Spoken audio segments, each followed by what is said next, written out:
ताला ने आदम अलैहिस्सलाम को बनाना चाहा तो कहा कि मिट्टी इकट्ठा करो, इकट्ठा की गई।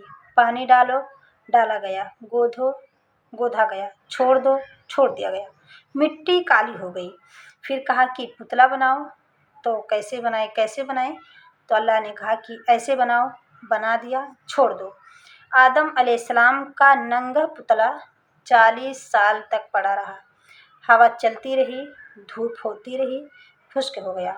फिर अल्लाह ने उसमें रूह डाली, कपड़े पहनाए और जन्नत में डाल दिया। अगर अल्लाह चाहता तो अम्मा हव्वा का भी पुतला बना सकता था, लेकिन अल्लाह ने ऐसा नहीं किया। अल्लाह ने इंतज़ार करवा के चीज़ अता फरमाई। जो बड़ी चीज़ होती है ऐसे नहीं दी जाती है, थोड़ा मुशक्क़त में डाल कर दिया जाता है। तो अल्लाह ने आदम अलैहिस्सलाम को ज़िंदगी का साथी दिया, जन्नत आते ही दे दी, लेकिन अम्मा हव्वा का इंतज़ार करवाया। जन्नत का इंतज़ार नहीं करवाया, अम्मा हव्वा का इंतज़ार करवाया।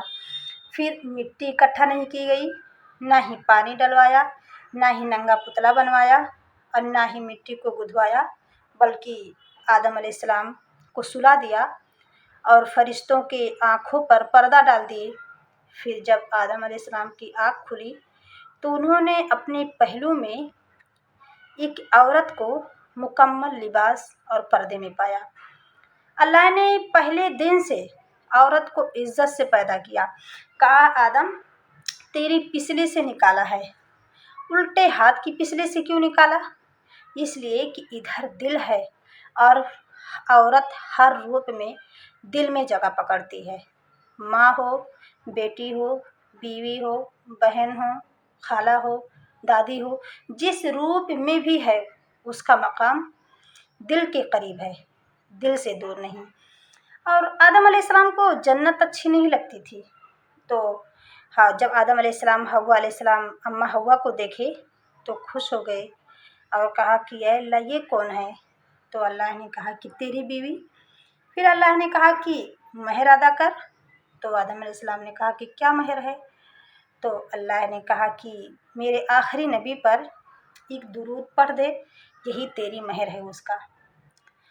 मर्दों में सबसे खूबसूरत हज़रत यूसुफ़ अलैहिस्सलाम थे और औरतों में सबसे खूबसूरत अम्मा हव्वा थी। आज तक जितनी मस्तूरात, जितनी औरतें इस दुनिया में आई हैं और जितनी आएंगी, सब में अम्मा हव्वा सबसे ज़्यादा खूबसूरत हैं। दिल से इज्जत से पैदा किया, पर्दे में बैठा के पैदा किया और बीवी बना के साथ रखा और बीवी के हुकूक रखे। अगर बेटी पैदा हो तो मेरे नबी फरमाते हैं कि 3 बेटियों की शादी कर दो तो जन्नत वाजिब हो गई। 10 बेटों की शादी कर दो, कोई जन्नत वाजिब नहीं।